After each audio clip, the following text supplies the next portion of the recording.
Bismillahirrahmanirrahim. Assalamualaikum warahmatullahi wabarakatuh.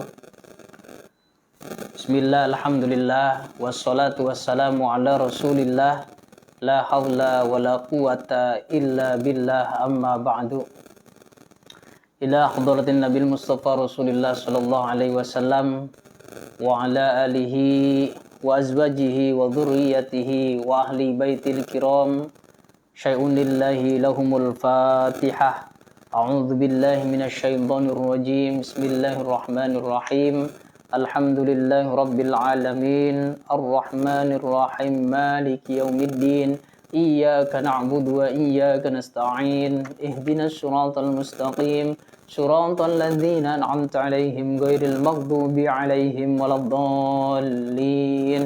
Tsumma ila hadrati Murabbi ruhina Kiai Haji Umar Faruk bin Imam As-Sarani, wa khususan Murabbi ruhina Kiai Haji Maimun Zubair bin Dahlan As-Sarani, wa khususan sahibi hadal kitab Safinatun Najah Syekh Salim bin Samir Al-Hadrami wa Syekh Muhammad Nawawi Al-Bantani nawwarallahu kuburahum bisababihi barakati asraril fatihah. A'udzu billahi minasyaitonir rajim. Bismillahirrahmanirrahim. Alhamdulillahi rabbil alamin. Arrahmanir rahim. Maliki yaumiddin. Iyyaka na'budu wa iyyaka nasta'in. Ihdinas siratal mustaqim. Siratal ladzina an'amta 'alaihim ghairil maghdubi 'alaihim waladdallin. Rabbi ighfir lana wa liwalidayna wa lil mu'minina amin. Baik, kita lanjutkan pengajian kitab Safinah. Kemarin kita sudah mengenal beberapa jenis najis mughalladhah, najis mutawassithah, dan najis mukhaffafah. Najis mukhaffafah kemarin udah ya. Kemarin kita tahu bahwa najis mukhaffafah adalah najis air kencingnya anak laki-laki yang belum makan apapun kecuali susu dan belum sampai kepada umur 2 tahun. Jadi bayinya laki-laki belum pernah makan asupan selain susu, dan juga bayi tersebut belum sampai usia 2 tahun. Itu namanya najis mukhaffafah. Adapun najis mutawassithah, kemarin kan kita sudah membahas, yaitu sairun najasat, yaitu najis-najis yang lain selain najis mughalladhah dan najis mukhaffafah. Itu semua adalah najis mutawassithah. Contohnya kencing, kemudian kotoran air besar, madhi, wadi. Nah, itu adalah termasuk najis mutawassithah. Nah, ini ada, sebelum kita beranjak kepada bab selanjutnya, ada hikmatun di dalam kitab Kasyifatus Syajah ini. Imam Nawawi Al-Bantani menulis luar biasa tentang anjing. Hikmatun, ada sebuah hikmah.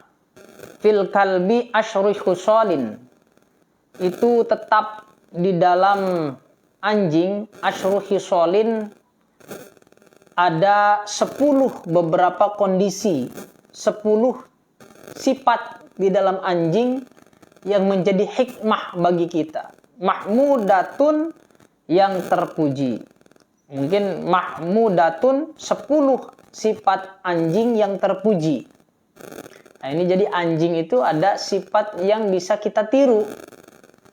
Jadi bukan hanya memandang najisnya saja, tapi Imam Nawawi Al-Bantani memberikan penjelasan bahwa ada 10 sifat anjing yang bisa kita tiru. Yang bagi lil mu'mini, yang mana penting, yang bagi penting lil mu'mini, bagi orang mukmin. Allah yakhluwa, hendak tidak sepi minha, dari 10 sifat ini. Artinya orang mukmin hendaklah memiliki 10 sifat ini yang juga dimiliki oleh anjing. Luar biasa. Awaluha, yang pertama, la yazalu ja'ian, di mana anjing ini yang pertama adalah sifatnya selalu lapar, selalu mengosongkan perut. Ini adalah sifat anjing.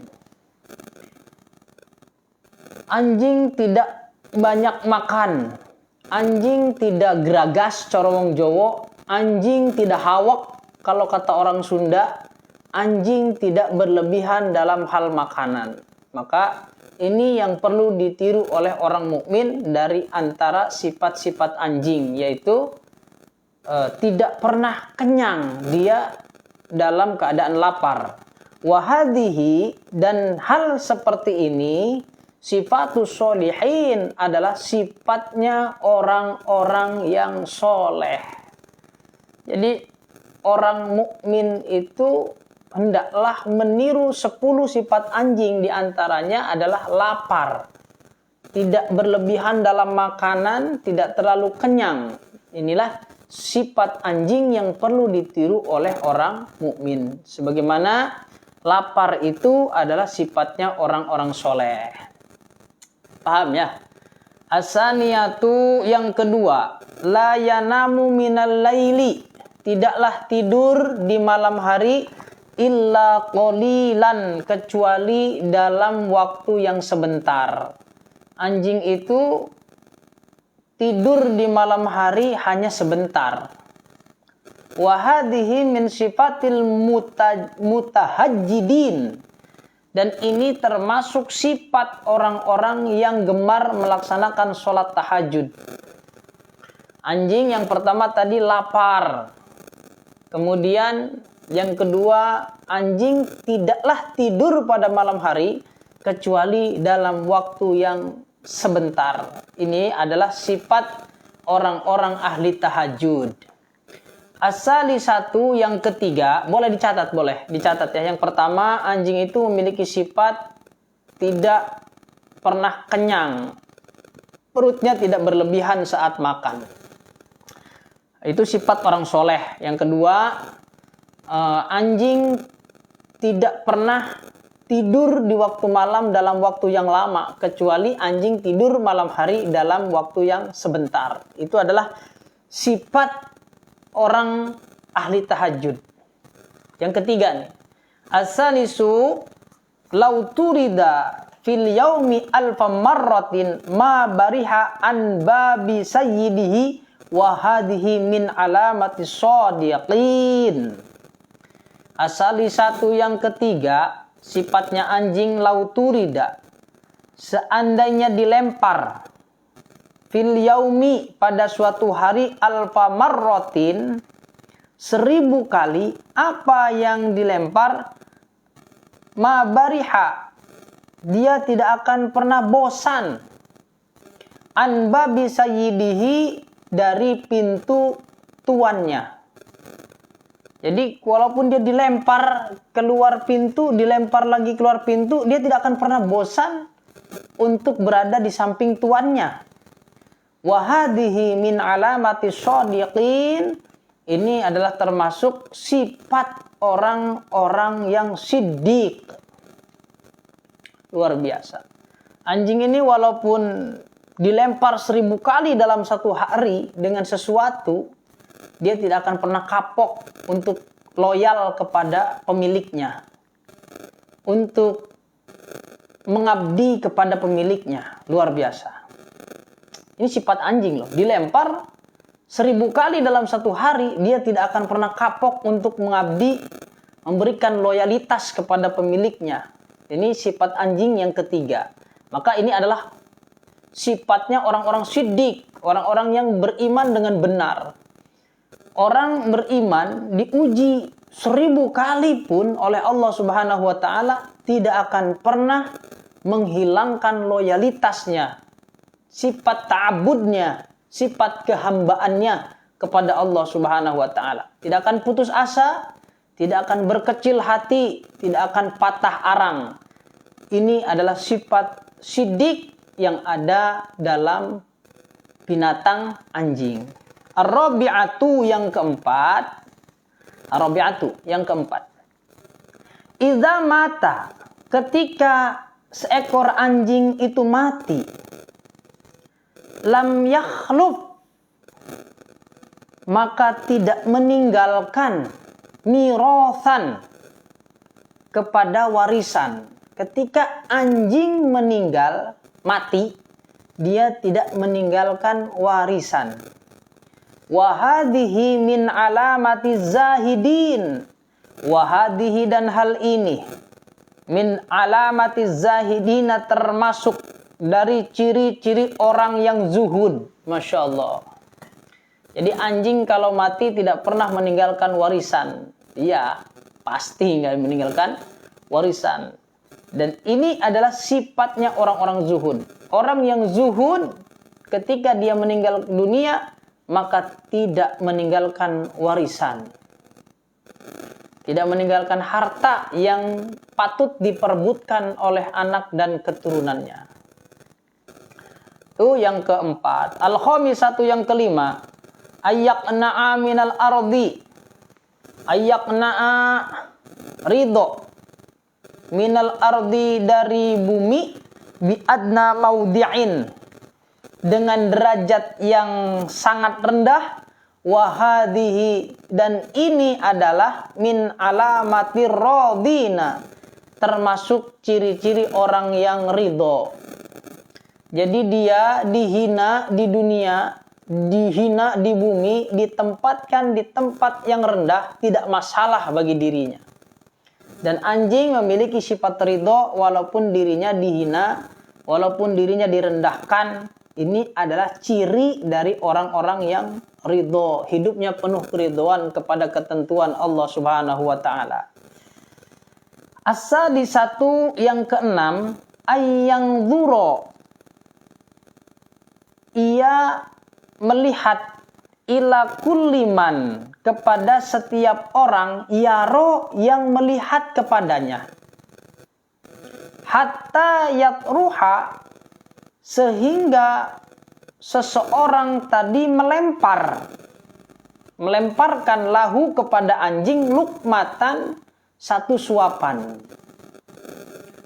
Jadi anjing ini selalu menatap orang yang menatap dirinya, selalu melihat mata orang yang melihatnya, sampai orang yang dilihat oleh anjing ini merasa iba sehingga melemparkan makanan untuk seekor anjing ini.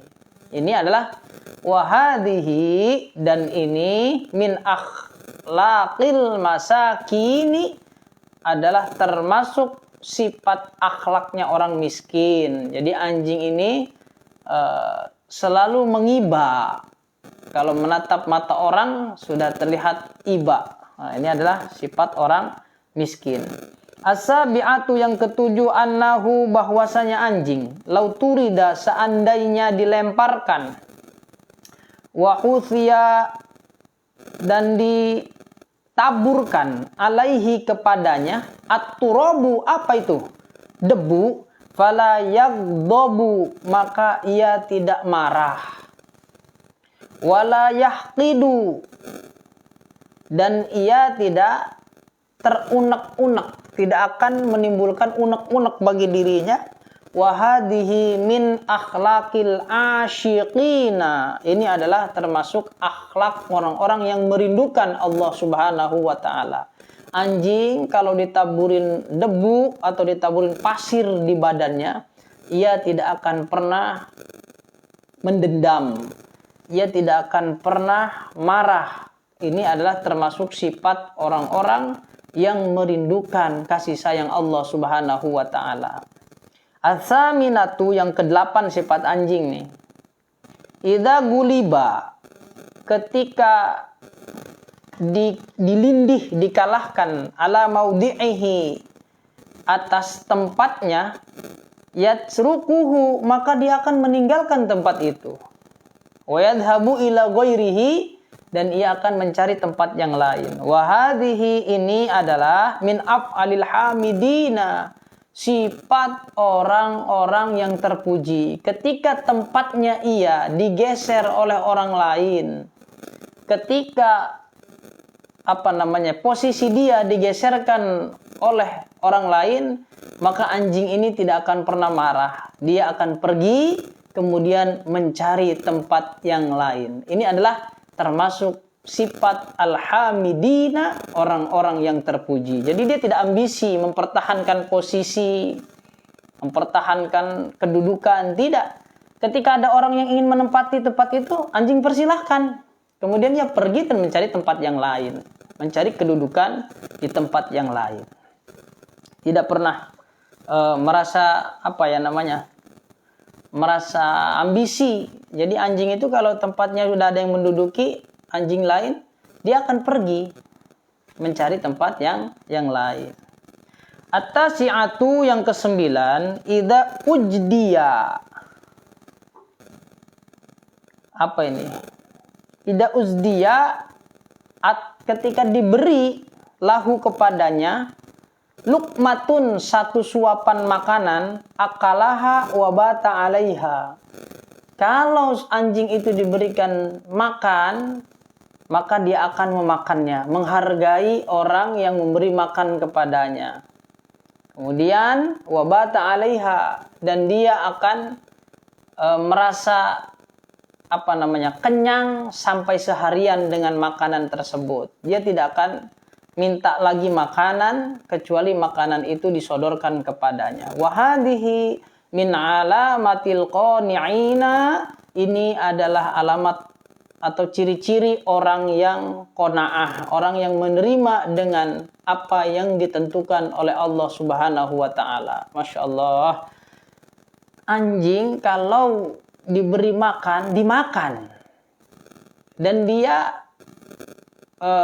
wabata itu nginep pakai itu jadi tidur dengan makanan itu, tidak mengharapkan yang lainnya. Dia artinya cukup dengan makanan yang diberikan oleh majikannya, kemudian dia akan tidur merasa cukup dengan apa yang diberikan oleh tuannya. Begitupun kita, mestinya di dalam hati kita tertanam dengan kehidupan yang masih berjalan ini, dengan kehidupan yang masih dikatakan serba enak seperti ini, kita tidak usah mencari hal-hal yang belum tentu kita dapatkan. Maka itu akan mendorong pikiran kita menjadi pikiran yang penuh dengan tekanan, pikiran yang penuh dengan jejalan-jejalan, kesumpekan, keribetan, atau kalau bahasa Cirebon rupak, jadi pikirannya rupak. Nah, ini anjing ini qanaah, diberikan makan segitu, ya udah dia terima, kemudian dia tidur, tidak memaksa harus diberikan yang banyak. Ini sifat qanaah. Al-ashiratu, yang ke-10 ya. Yang terakhir, annahu idza safara, ketika dia bepergian, min baladin, dari satu negara atau dari satu negeri, ila ghairiha, ke negeri yang lain, lam yatazawwad, dia tidak pernah berbekal. Wa hadhihi min alamatil mutawakkilin. Wah, luar biasa. Jadi kalau anjing ini mau pergi dari satu negara ke negara lain, atau dari satu tempat ke tempat lain, dia tidak pernah membawa perbekalan. Kenapa? Ini sifat orang-orang yang tawakal. Wis pokoknya ketemune opo ning kana, ketemunya apa di tempat sana, Allah akan memberikan rizki kepada kita dimanapun kita berada. Jadi tidak mesti berbekal sesuatu yang terlalu banyak. Tidak usah berbekal sesuatu yang memaksa kita mengada-adakan sesuatu tersebut. Nah, anjing ini kalau bepergian kemana-mana tidak pernah membawa bekal. Karena apa? Karena dia tahu, katanya, pasti di sana itu akan ada rizkinya yang lain. Nah, ini 10 sifat anjing yang ditulis oleh Imam Nawawi Al-Bantani. Yang terakhir tadi adalah ketika anjing pergi dari suatu negara ke negara lain, dia tidak pernah ribet dengan perbekalan, karena dia yakin di negara yang ia tuju, ia pun akan mendapatkan rizki dari Allah Subhanahu wa ta'ala. Makhluk yang tidak berakal ini, yang kita sebut najis mughaladah ini, ternyata punya sifat yang perlu kita tiru dalam kehidupan kita sehari-hari. Qanaah, menerima dengan apa yang diberikan oleh Allah, kecukupan kita. Yang cukup itu bukan dari luar, tapi kecukupan itu datangnya dari dalam diri kita. Kesyukuran itulah yang membuat kita cukup. Keqonaahan itulah yang membuat diri kita merasa puas dengan apa yang diberikan Allah pada hari-hari yang kita lalui. Makanya ini belum materi ya, agak, kemudian dafa, terus Pak Usub, Pak Solihin. Ini belum masuk ke materi fikih, tadi cuman saya selingi tulisan yang ditulis oleh Imam Nawawi Al-Bantani gitu. Jadi 10 sifat anjing yang perlu ditilu oleh orang mukmin. Tadi kalau nyimak ditulis, nggak apa-apa, ditulis. Nah, sekarang kita masuk kepada pembahasan kitab Safinah. Bismillahirrahmanirrahim. Qala al-muallifu rahimahullahu ta'ala wa nafa'ana bihi wa bi ulumihi fid daraini amin. Faslun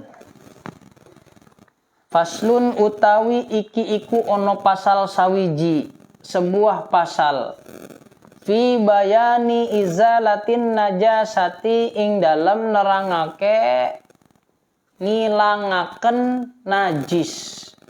Bab ini menerangkan cara menghilangkan najis. Al-mughalladhatu utawi najis mughalladhah. Adapun najis mughalladhah tathuru iku iso suci. Najis mughalladhah bisa suci bisa ba'i gosalatin dengan 7 kali basuhan. Najis mughalladhah kemarin apa? Najisnya anjing dan najisnya babi juga termasuk najis binatang yang satu gen dengan anjing dan babi. 7 kali basuhan. Ba'da izalati ainiha, 7 kali tadi dihitung satunya kapan? Ba'da izalati ainiha, setelah menghilangkan zat najisnya. Umpama kena ilernya, nah ilernya kudu dihilangin dulu. Baru dihitung 1. Paham ya? 7 kali itu bukan 1, 2, 3, 4, 5, 6, 7. Bukan. 1 belum hilang tuh bekas ilernya. 2 belum hilang juga. 3 baru hilang. Nah, baru itu 1. Baru dihitung 1. Paham ya? Terus ihdahuna, dan salah satu dari 7 basuhan tadi biturobin, dicampur dengan tanah atau dengan debu yang suci. Kan tadi udah paham ya, 1 itu kapan dihitungnya? Bukan pas pertama kali dibanjur, tapi 1 hilang belum tuh bekas ilernya. 2 kalau di hitungan 2 sudah hilang, nah maka dihitung 1. Jadi dihitung 1-nya itu ketika zat najis mughalladhahnya sudah berhasil dibersihkan, baru mulai hitung 1. Nah, di salah satu 7 basuhan itu airnya dicampur dengan tanah. Ini cara mensucikan najis mughalladhah. Terus di mana ya? Mana ini? Loncat-loncat.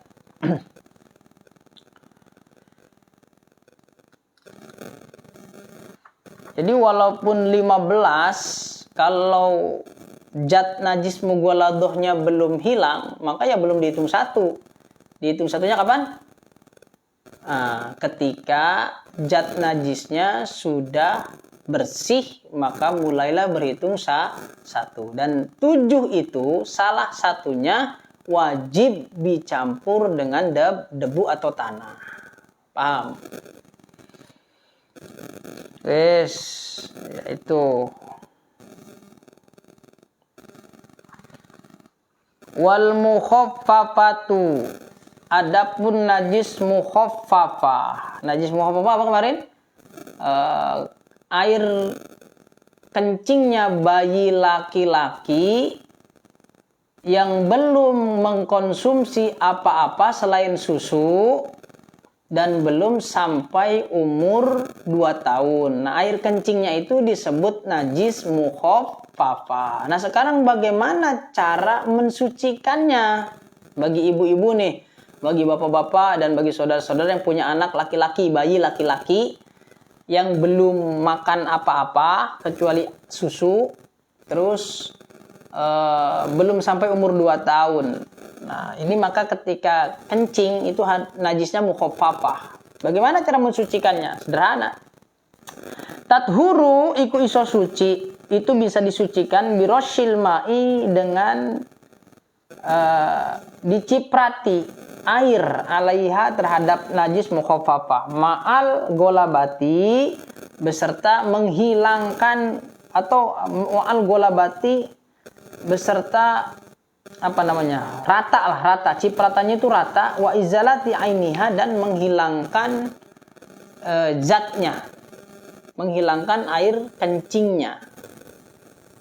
Jadi kalau dicipratin air kencingnya sudah hilang, apa yang hilang? Baunya, warnanya, dan rasa air kencing bayi tersebut sudah hilang. Jadi hilang itu 3. Ketika dicipratin air, 3 perkara ini hilang, maka sudah suci. Jadi orang angel-angel gampang gitu kan. Cukup diguyur sekali, kalau rasanya sudah hilang, baunya hilang, dan rasanya sudah hilang, najis itu dikatakan suci. Sudah suci artinya.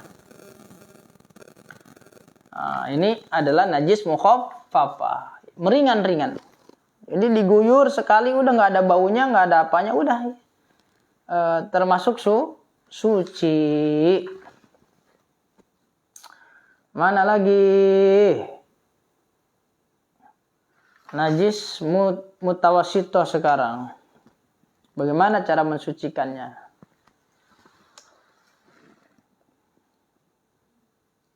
Najis mutawasito wal mutawasitotu. Nah, ini ketemu. Wal mutawasitotu, adapun najis mutawasito itu tangkosimu terbagi ala kismaini atas 2 bagian.